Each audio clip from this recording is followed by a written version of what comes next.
Doutor Belísio Neto, bom dia, seja bem-vindo aqui ao nosso Panorama 95.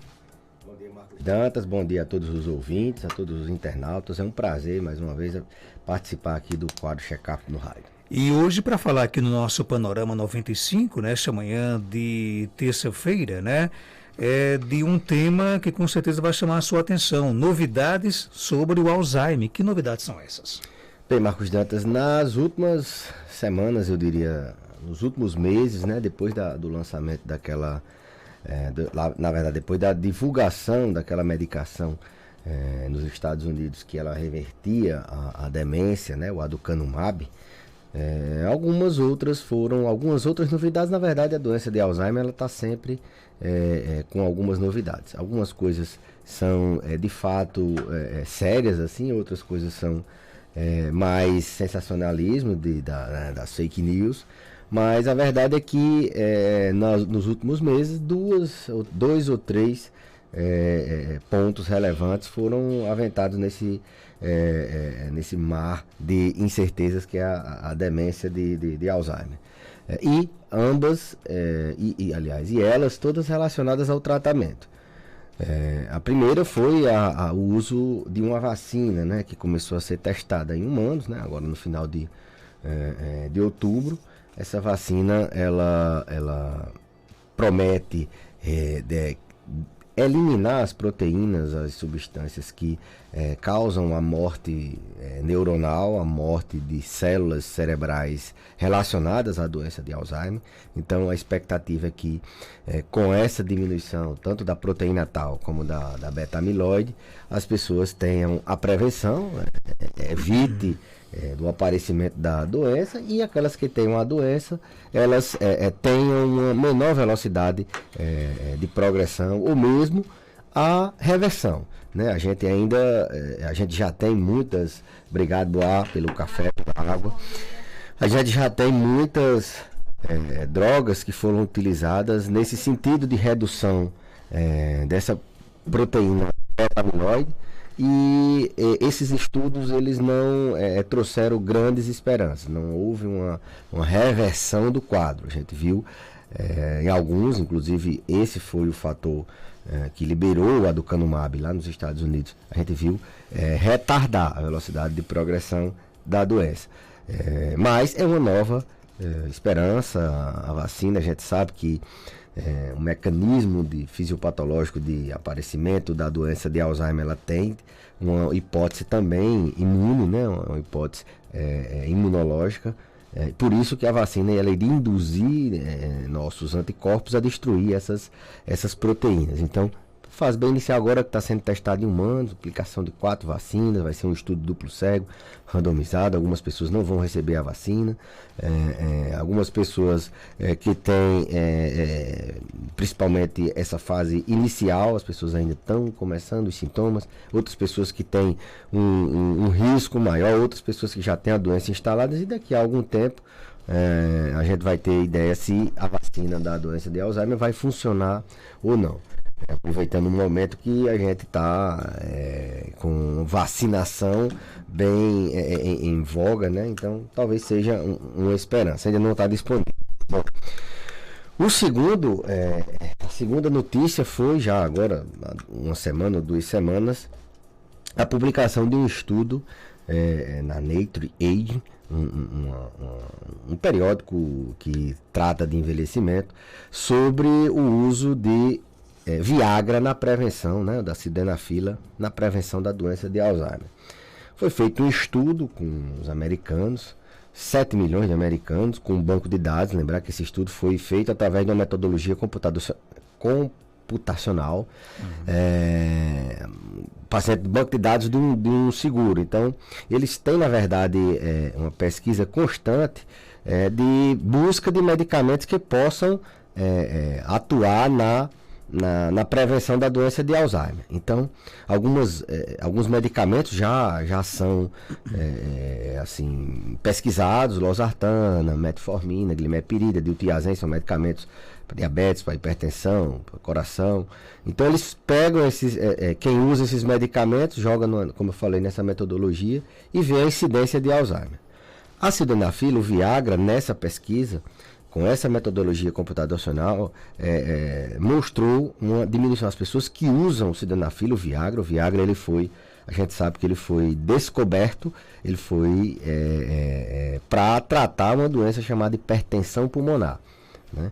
Então, nesses pacientes que têm hipertensão pulmonar, verificou-se que eles tinham também priapismo, ou seja, eles tinham uma ereção acima do normal. Então, muitas vezes na medicina a medicação é utilizada para uma coisa, o efeito adverso dela, na verdade, é mais benéfico do que mesmo para aquilo que foi desenvolvido. Então, o Viagra, ele utilizado para disfunção sexual. Então, as pessoas que usam para um fim ou para outro, elas tiveram incidência menor de 69% de Alzheimer. Então, foi um dado que chamou muita atenção e que foi publicado e que será naturalmente melhor avaliado, haja vista as limitações do estudo.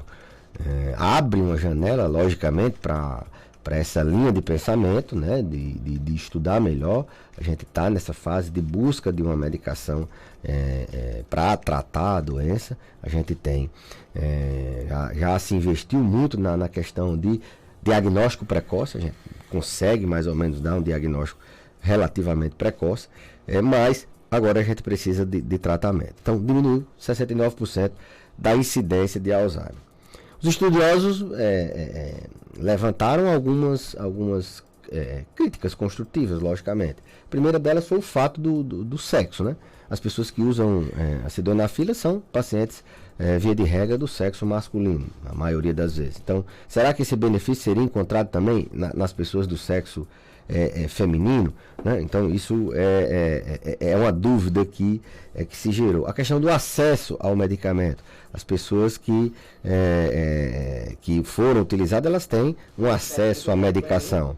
Então, será que as pessoas que não têm acesso também, elas poderiam... O perfil genético, será que não seriam as pessoas que têm disfunção sexual que estão protegidas para a doença, ou seriam as pessoas que realmente utilizam a medicação? Então, algumas lacunas devem ser melhor investigadas. Esses estudos devem passar para uma fase de avaliação não só computacional, mas colocada em pesquisas sobre o rigor metodológico da ciência. Então, foi uma novidade também. Nos últimos, recebi muitas mensagens de colegas. Será que realmente a gente vai ter o benefício do Viagra e tal? Então ainda não está na hora, não se recomenda a ninguém, até porque ela tem suas limitações, seus efeitos adversos, mas como eu falei, é uma linha de pensamento que se abre. Pois não. Tem uma pergunta aqui do nosso ouvinte, ela quer saber o seguinte, né? Se fazer o uso de bebidas alcoólicas prejudica o Alzheimer. Ela conta que o pai dela tem o Alzheimer e infelizmente voltou a beber. Pronto. O álcool, até bem pouco tempo, Marcos, não era tido como um fator de risco para demência de Alzheimer, o alcoolismo.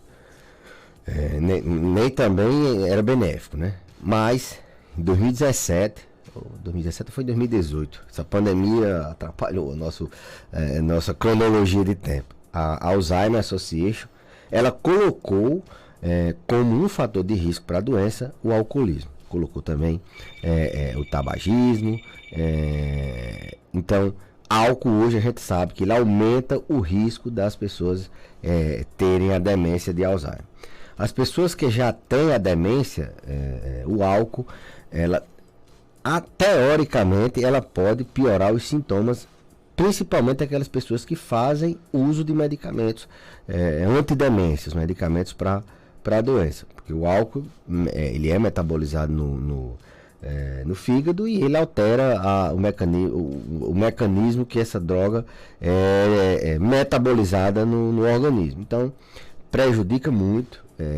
Atrapalha não só a demência de Alzheimer, mas outras demências, e inclusive o álcool ele tem uma demência relacionada diretamente a ele, que o álcool ele traz, o alcoolismo traz uma deficiência de vitamina B12 e ele pode causar uma demência específica em virtude do alcoolismo. Então, o álcool em nenhum cenário deve ser continuado, principalmente pessoas que têm doenças crônico-degenerativas.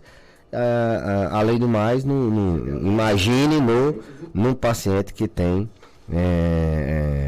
demência, tá fazendo uso do álcool. Então, desrecomendado, e inclusive hoje é um fator de risco, mesmo para quem não tem.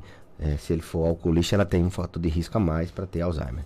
Essas novidades também passam, por exemplo, por novos tratamentos que podem curar Alzheimer ou não? É esse exatamente o foco, né? A ideia dessas novas medicações é tratar a doença. E tratar, que eu digo, é reverter. Não é que a doença não tenha tratamento. A gente tem sim tratamentos que são responsáveis por retardar a velocidade. Por exemplo, paciente que abre sintomas e daqui a 1, 2 anos ele está sem conhecer a família, ele está sem conhecer o ambiente, dando trabalho, sem dormir, agitado.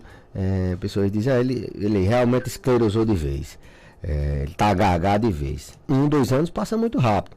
As pessoas que fazem uso do tratamento e das outras recomendações não medicamentosas, elas passam aí 10 anos sem progredir de fase ou progride muito lentamente. Então a diferença é na velocidade de progressão. Além disso, a gente tem um objetivo muito claro com os medicamentos que a gente tem hoje, de controlar os sintomas comportamentais. No curso da doença, Marcos, aparecem sintomas do comportamento que são muito desastrosos, muito são muito complicados para a família lidar.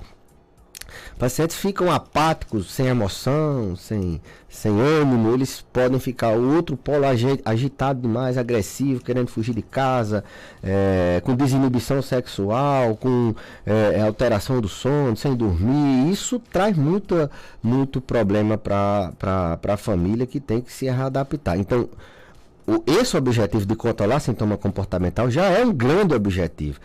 Não tem cura a doença.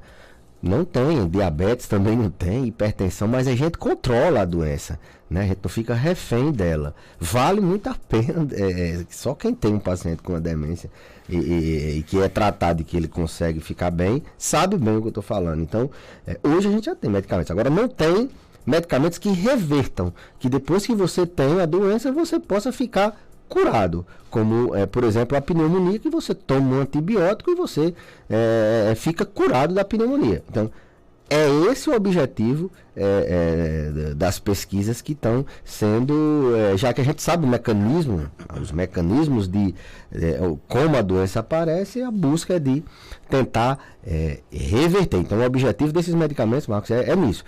Talvez de quebra a gente, se não conseguir a reversão, a pessoa que tem, e a gente voltar ela ao normal, ou a pessoa que não tem, evitar que ela tenha. Talvez a gente não consiga isso, a gente consiga pelo menos ter uma droga que ainda seja melhor do que as de hoje, para frear a velocidade de progressão e controlar os sintomas. Então essa fala é importante para que as pessoas entendam que a doença ela tem hoje tratamentos que não revertem, mas que eles estacionam e controlam os sintomas. Por exemplo, é como se tratar a glicose evitasse a insuficiência renal, evitasse a amputação, evitasse a cegueira.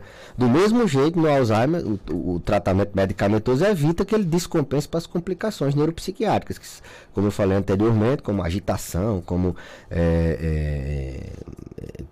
insônia, depressão, perambulação, desinibição sexual. Então isso é fundamental. E no início do tratamento, Marcos, a gente observa que esses pacientes até têm uma melhora um pouco assim no primeiro, segundo ano. Alguns deles têm uma melhora cognitiva, eles melhoram o esquecimento, a memória no início do tratamento.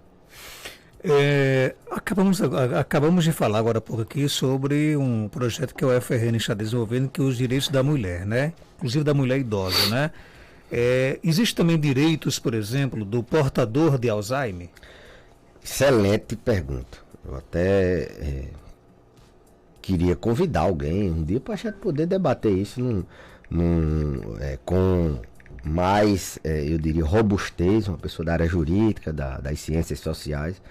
Mas Recentemente, inclusive, foi até um colega de residência lá no Rio Grande do Sul, doutor Leandro, que escreveu uma lei, eu até publiquei nas redes sociais, que ampara, está tramitando no Congresso, no Senado, que ampara uma política pública para as pessoas com demência, né? Essa lei em breve deve ser colocada em prática, porque realmente muda todo o cenário de uma família, de um indivíduo que antes era independente e agora começa a ficar totalmente dependente. Existem já alguns direitos, né? Aumento, por exemplo, de 25% na aposentadoria para poder financiar, teoricamente, um cuidador. Algumas lacunas nesse sentido. Medicamentos que são disponibilizados pela rede pública de saúde, a maioria dos medicamentos para demência, a gente tem os antidemenciais, a gente tem disponível na rede pública pela aquela rede de alto custo, no caso da Unicat, a gente tem disponibilidade, nunca tem problema nesse aspecto. Logicamente, alguns medicamentos que são para controle de algumas situações específicas, a gente não tem, mas as pessoas buscam, às vezes, o recurso jurídico, né? Esse núcleo de prática jurídica faz muito bem essa função. Então, existe sim alguns benefícios até mesmo de direitos trabalhistas que as pessoas existe muita gente que mora sozinho com o avô, ele não tem irmão, não tem tio, ou se tem, não quer cuidar, e aquela pessoa precisa trabalhar para trazer, e ela muitas vezes precisa de um apoio ali social, de algum programa do governo. Então isso é uma coisa que deve se pensar. A gente sabe que o mundo está envelhecendo, então quanto mais idosos, mais pessoas com Alzheimer, porque é uma doença que está relacionada com a idade, é uma doença de idoso. Então, à medida que a gente vê aqueles velhinhos dançando lá no Carnatal, que a gente viu, saiba que começou a aparecer um casal, vai aparecer mais casais. Então, se você tem uma quantidade de idosos num supermercado hoje, vai aparecer mais. Se você tem uma quantidade de idosos com demência, na medida que cresce essa quantidade de pessoas idosas em geral, a quantidade de pessoas com demência vai aumentar. E a família, o próprio Estado, ele precisa se preparar para isso. Há quem, com alguns pesquisadores, há quem considere que, olha só que frase impactante, que o SUS, se não criar política pública para as doenças crônicas, diabetes, hipertensão, que já tem algumas políticas, o Alzheimer, osteoartrose, se não tiver políticas públicas eficazes, o SUS corre o risco de entrar em falência. São as doenças que mais afetam a saúde financeira do SUS e também das famílias, né? Na saúde coletiva e individual. Então, existem essas falas nesse sentido de leis, de direitos, que até provocaria aqui os meios de comunicação a trazer um debate nesse sentido. Você falando sobre essa questão do casal do Carnatal, que realmente roubou a cena, né?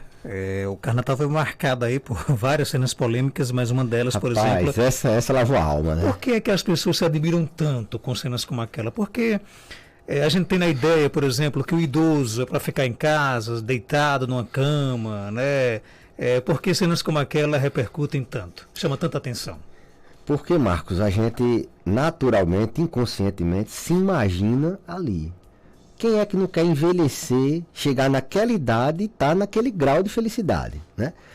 Não que eu queira estar, ou você, naquele mesmo local, mas aquilo simboliza um casal de idosos saudável, feliz, que não estão numa cama, que não estão dentro de casa, sofrendo com dor, porque a ideia, o estigma, né, da velhice é muito forte. Idoso é uma pessoa velha que não serve mais para nada, muito doente, que só dá trabalho. Não, Não, a gente pode eu sempre digo, acumular a sua previdência de saúde, previdência financeira não, mas seu capital de saúde, fazendo seu ciclismo, se alimentando bem, diminuindo o estresse, dormindo bem, se relacionando, para que você possa chegar.